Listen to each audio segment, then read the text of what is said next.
GT-R is passion.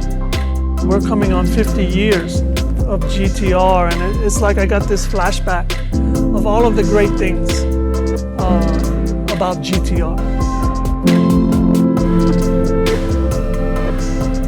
I was at the Geneva Motor Show about a year ago.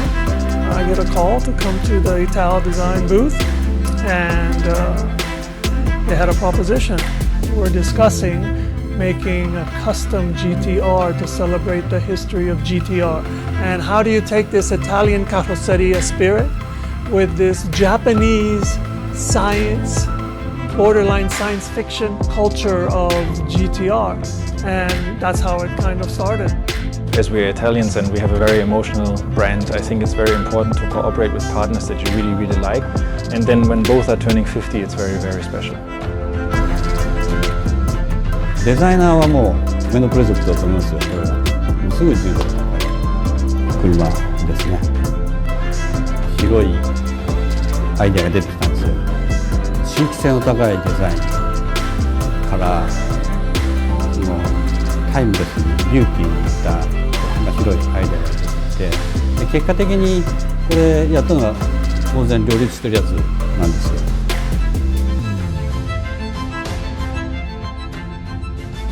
The brutality of GT-R, of the power of Japanese technology and the Japanese love of racing. This is the things that we really wanted to celebrate.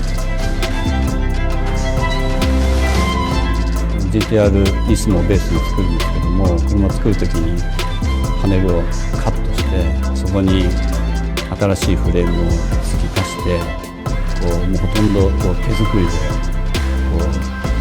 シャシーを組んでいくわけですけども、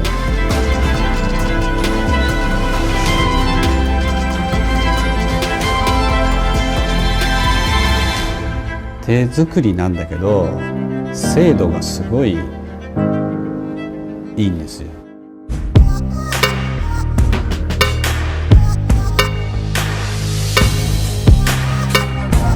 It acts like a supercar, but it's a car that has mass. So the designers really studied about how to get this density of presence. We designed this kind of opening, almost catfish-like grille that the current GT-R has, and that the whole car starts to fold out of that first gesture. The way the rear end is cut away and exposing this all gold, foil, metallic, alloy rear, I think is so cool because it has this car inside of a car feeling.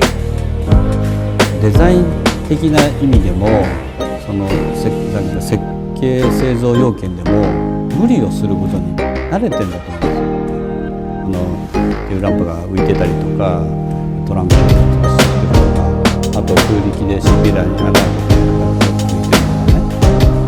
I like especially the wing model and the dynamics from the front lights. Just a perfect circle, that's GT-R signature. Very advanced and very technical, but still the romantic image of GT-R. It's a very rare breed that is out there.